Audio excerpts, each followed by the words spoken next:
Hello everyone, কেমন আছো তোমরা সবাই? মিষ্টিস ব্লগের নতুন একটা ভিডিওতে তোমাদের সবাইকে স্বাগত জানাচ্ছি। আজ মঙ্গলবার, এখন বিকাল 5:30 মতন বাজে।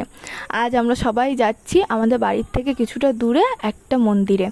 তো আমরা সবাই বলতে আমি, দাদা, মা, আমার ঠাম্মা, দাদু আর কাকা, আমরা 6 জন মতন যাচ্ছি। ঠাম্মা দাদু আসলে না কোথাও সেইভাবে যাওয়াই হয় না। শীতকালে যখন আসে তখন প্রচণ্ড ঠান্ডা থাকে, আমার দাদু বেরোতে চায় না বেশি ঠান্ডার ভিতরে। তারপরে গরমকালে প্রচুর গরম থেকে বেরোতে চায় না, খুব সমস্যা। আবার এদিকে আমার ঠাম্মা দাদু দুজনেই খুব ঘুরতে ভালোবাসে। তো আগের বার যখন এসেছিলো তখন ভেবেছিলাম নিয়ে যাব, যাওয়া হয়নি।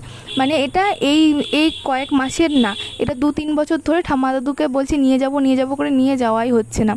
আর এখন যেহেতু আমাদের বাড়ির থেকে এই মন্দিরটা খুব কাছে, সেই জন্য ঠাম্মা দাদুকে বললাম যে চলো তাহলে আজকেই তোমাদেরকে নিয়ে যাই।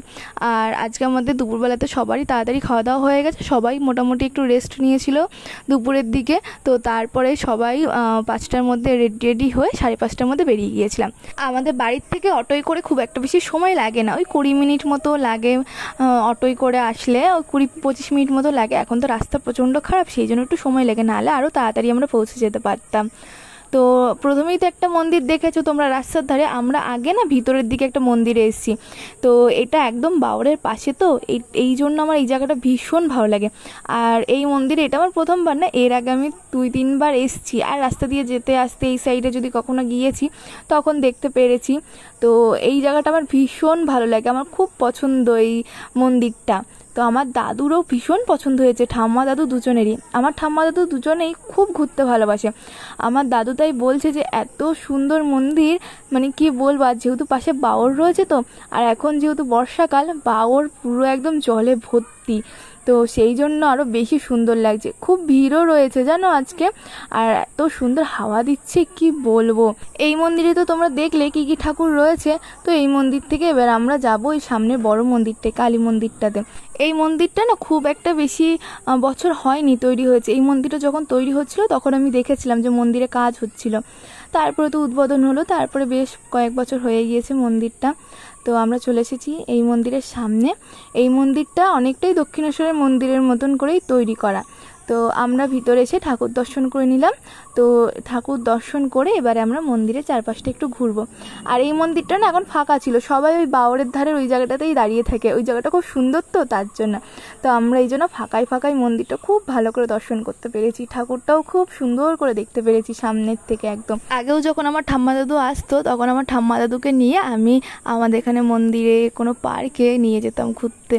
পার্কে বলতে আমাদের এখানে একটা ওয়াটার পার্ক আছে, অগ্নিকন্যা, ওই পার্কে ঠাম্মা দাদুকে নিয়ে গিয়েছিলাম। আমার ঠাম্মা দাদু বলছি না ঘুরতে ভীষণ ভালোবাসে। আমার দাদুর এত বয়স হয়েছে কী হবে, কিন্তু উনি ঘোরার মানে কথা হলে উনি এক পায়ে রাজি। তো এখন একটু শরীরের জন্য সব জায়গায় যেতে পারে না, তবুও না উনি যেতে না পারলেও ওনার সামনে ঘোরার কথা বললে না উনি খুব আগ্রহ দেখায়। মানে হ্যাঁ ওই জায়গায় গেলে হয়, কিভাবে যেতে হবে, কবে যেতে হবে, এরকম মানে জিজ্ঞাসা করে। আমরা আজ প্রসাদও পেয়েছি, দাদা আবার আইসক্রিমও খাওয়ালো। আর আমার পাপাও এসেছিল জানো তো, পাপাই দিকে কাজে যাচ্ছিলো, তো তাই আমাদের সাথে আবার দেখা করেও গিয়েছিল। এখন সন্ধ্যা আরতি হচ্ছে, তাহলে তোমরাও আমাদের সাথে সাথে একটু সন্ধ্যা আরতি দর্শন করে নাও।